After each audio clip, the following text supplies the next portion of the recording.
मैथिली गीत संगीत में अहाँ सबके स्वागत अछि। हम प्रतीक्षा चौधरी आइ एकटा महेशवानी गाबि रहल छी।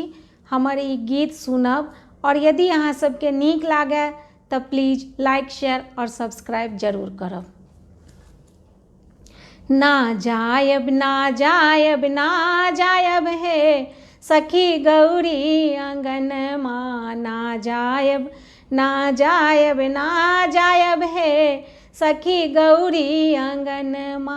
गौरी आंगनमा सखी पार्वती आंगनमा, गौरी आंगनमा सखी पार्वती आंगनमा, ना जायब ना जायब ना जायब हे सखी गौरी आंगनमा, ना जायब ना जायब ना जायब हे सखी गौरी आंगनमा।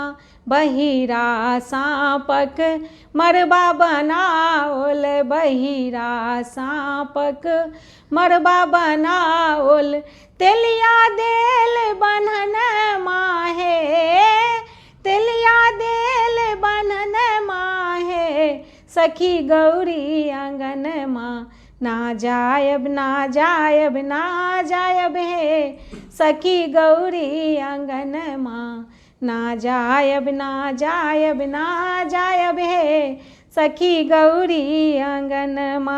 धामन साँपक कोरो बनाओल, धामन साँपक कोरो बनाओल, अजगर के देल धरनमा हे, अजगर के देल धरनमा हे सखी गौरी आंगनमा, ना जायब ना जायब ना जायब हे सखी गौरी आंगनमा, ना जायब ना जायब ना जायब हे सखी गौरी आंगनमा।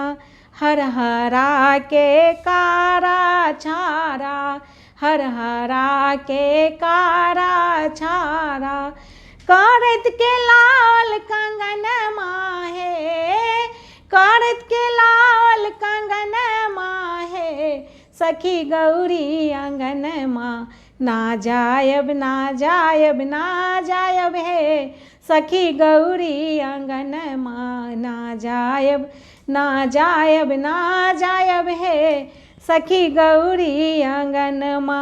पनिया दरारि के पहुँची लाओल, पनिया दरारि के पहुँची लाओल, ढोरबा के लाल ढोलनमा हे, ढोरबा के लायल ढोलनमा हे सखी गौरी आंगनमा, ना जायब ना जायब ना जायब हे सखी गौरी आंगनमा, ना जायब ना जायब ना जायब हे सखी गौरी आंगनमा।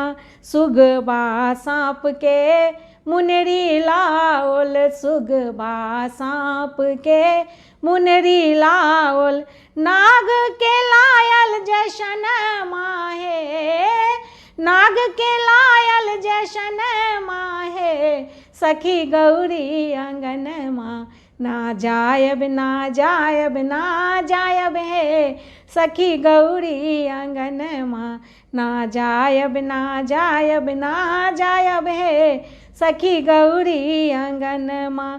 चाँद तारा के शीशा लाओल, चाँद तारा के शीशा लाओल, मछ गिद्धी के आभरणमा हे, मछ गिद्धी के आभरणमा हे सखी गौरी आंगनमा, ना जायब ना जायब ना जायब हे सखी गौरी आंगनमा, ना जायब ना जायब ना जायब हे सखी गौरी आंगनमा। गौरी आंगनमा सखी पार्वती आंगनमा, गौरी आंगनमा सखी पार्वती आंगनमा, ना जायब ना जायब ना जायब हे सखी गौरी आंगनमा, ना जायब ना जायब ना जायब हे सखी गौरी आंगनमा, ना जायब ना जायब ना जायब हे सखी गौरी आंगनमा। धन्यवाद। हम फेर एकटा नया गीत के साथ अहाँ सबसे मिलब, तखन तक के लिए विदा चाहै छी।